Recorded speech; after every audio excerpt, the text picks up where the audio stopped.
Hey there, Mark Brown. What actually landed? You made the speech, you feel connected, but how do you know what landed? Let's find out how. Anyone can give a presentation. Few deliver unforgettable presentations. What's the difference? You're about to find out. Welcome to the Unforgettable Presentations Podcasts with your hosts, world champion speakers and coaches Mark Brown. Your life tells a story, and there's someone out there who needs to hear it. And Darren LaCroix. Stage time, stage time, stage time. Ready for some powerful presentation ahas? Let's dive right in.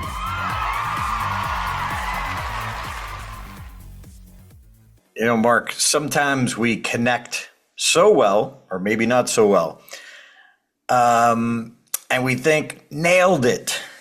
But I have yet to go back and watch a recording of my own and think all the way through, wow, that was perfect. I wouldn't change a thing. Never. I agree. Yeah, same feeling. Yeah, we always tell people, look, watch your video and review it carefully. And we always say begin with a win. We want to have all wins 100% of the time. That does not happen. But it's wise for us to review video of our presentations to find out what landed, especially when we think it landed, but verbal sound effects, it didn't quite happen. So, and it's funny, we were doing this very same process earlier today with a client of ours, and we went through the whole script and the whole video, and it was really cool to stop and start and stop and start and review what we thought would happen, what we didn't expect to happen. And of course, there were times it landed so well, the audience will applaud unexpectedly.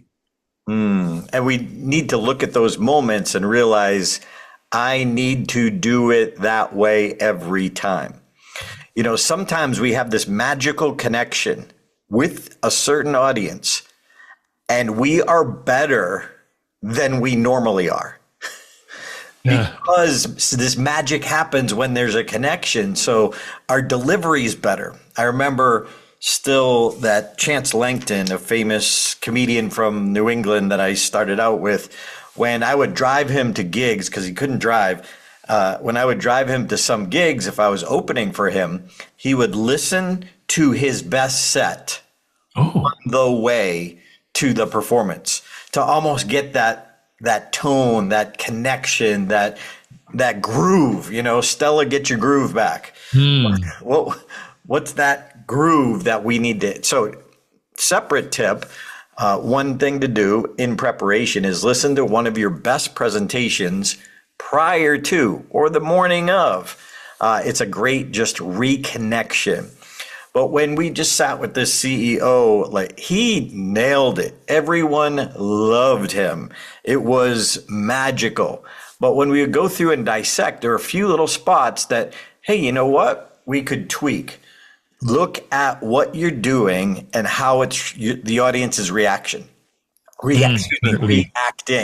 Because when we're in the emotion of the moment, we're on stage, we can't really notice as well as when we step back and watch the replay.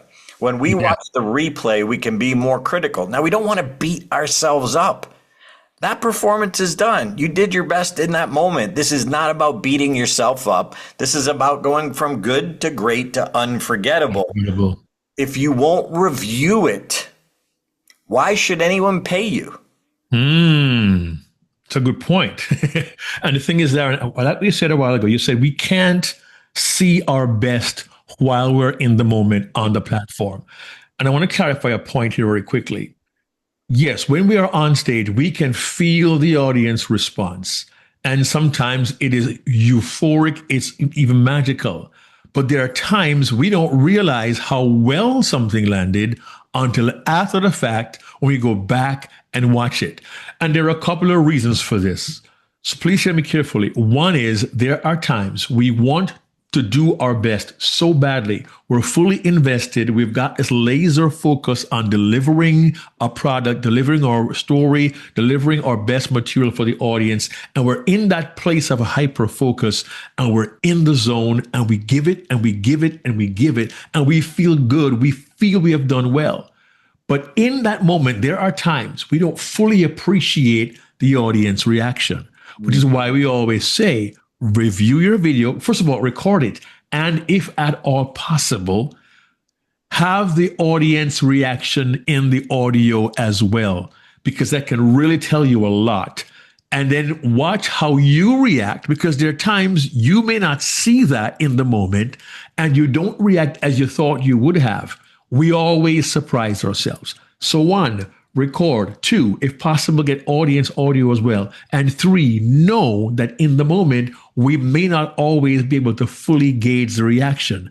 But by doing the review to see what landed, you might be surprised. Oh, I didn't realize that landed so well. And when you do identify, you know what? I need to make note of that. If that landed so well there, maybe I can recreate that or maybe even enhance that. This is a tool here to, as Darren says, get your good to become great and your great to become unforgettable. Yeah, you'll also, when you're hyper connected, we'll call it, when you're hyper connected, sometimes we say things differently or say things we've never said before because we're more connected. We're more in the moment. I remember my early days of stand-up when my mentors almost forced me to record. And I did not like it. But you learn that sometimes you say something in a moment because you're connected and you're like, ooh, that's good. I remember one of the jokes I had about running my Subway sandwich shop was about this lady who used to come in with a scowl on her face almost every day, like looking at my veggies. I was just so caught up and connected to the audience one day. I just said, you know, this lady came in, she had a scowl on her face, this pickle sniffer. And I just said pickle sniffer and got a huge laugh. I never said that before, just like it did for you, Mark. Yeah. It's good alliteration. We get a visual with it, and it just worked. But because I was recording it and went back and listened, I could capture that and add that into my script. Exactly. So understand there's some magic moments that we need to capture. And there's also some moments where maybe you were stepping on a laugh. Yeah. Or stepping on a thought. Or you're moving in the middle. So we learned from Patricia Fripp. You always, look at the audience one direction, one way, and then you only change to look a different way after a thought, a phrase, or a full sentence. A thought, a phrase, maybe an idea, or a full sentence. So we direct our language one way, and then we pause at the right moment, at almost like where there's a comma. Now we look at another place in the audience. So if we move in between there, it seems erratic. Now, this is being very picky, but if you want to be unforgettable, you got to dissect your own performances. Mark? It's funny because I go back 30 years. I don't want to go back to Toastmasters too much, but I remember someone telling me after the Toastmasters World Championship, which I was blessed enough to win 30 years ago, as of this recording, I used one word in my presentation, the word why, and the way I delivered it on that day was completely different from all the ways I had rehearsed it. In the moment, it just seemed appropriate to deliver this word. It was meant to be poignant. Why?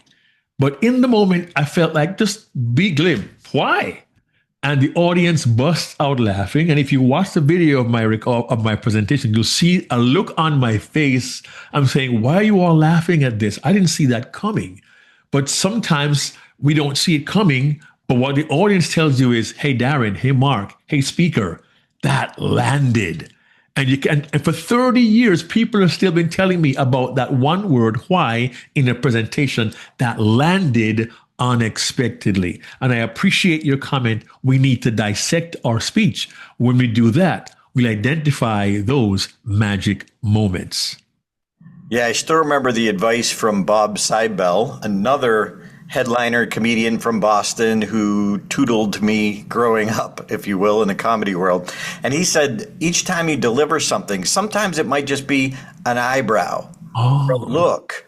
When you deliver, just like what you did, you delivered it the same exact word, but you delivered it with a different tonality. Sometimes it is the raising of the eyebrow, the sneer, the facial expression, the lilt to the voice that makes the difference. Well, you're never going to remember that. If you've ever been to a comedy show where some comedian's on stage goes off on a tangent and says something they've never said before, and they say to his buddies, his comedy buddies in the back of the room, hey, write that down for me. Yeah. They actually mean that. Yeah. Because they know that that's something they've never said. It got a big laugh and they want to go back and revisit it because you're too close in the moment. But if you're recording it, you can capture that. And look, I don't like listening to mine, but if you can focus more in your next audience on the rest of your career, anytime you don't go back and listen to recording, you might miss some magic that landed. Yeah, definitely, Darren. I'm glad you mentioned about you might miss some magic that landed. Here is a thought for our consideration, those who are listening and maybe even watching as well. As you listen to how you deliver, your inflection, your pace, your rate of speech, not just what you say, how you say it, the manner in which you say it, along with your body language, even your micro expressions. As Darren says, a raised eyebrow can make a difference. Thank you, Dwayne Johnson, The Rock, the wrestling pro, for the people's eyebrow. But think about this. Just the manner in which you deliver a line can make a difference, which is why we encourage our clients to rehearse using video, to watch yourself with a critical eye. And we often say you may have a couple of ways of doing it. Test them out, record each way, and then put yourself in the audience's seat and look at it carefully. If you can get some friends, family, or buddies to join you, they can become your audience and they'll show you what landed. It's a great opportunity if you're a Toastmaster to use your Toastmaster speech assignments in this way. A live audience, they'll help you to see what landed. You've got live audience and the recording. Give yourself every opportunity to take advantage of every opportunity to find out what landed. It'll make a difference from being good, being great, to being unforgettable. Take the time. You had some magic. Figure out what landed so you can do it again. If it didn't land, that's okay. Then you just focus on how could I have done that better. But it's so much easier when you're out of the emotion of that moment, but focus not on how that went, but how can I do it for the next audience? Maybe I want to replicate how I did it. Maybe I want to adjust it just a little. But look at what landed and what didn't. Take the time to review because that's going to help you go from good to great to unforgettable. See you next week. Hey there, this is Darren LaCroix. Thanks for checking out this podcast episode on YouTube. If you want all of them, not every one is on YouTube, check out your favorite podcast platform so you don't miss an episode. Keep being a sponge so you can be unforgettable. Check out StagetimeUniversity.com, where good presenters become unforgettable.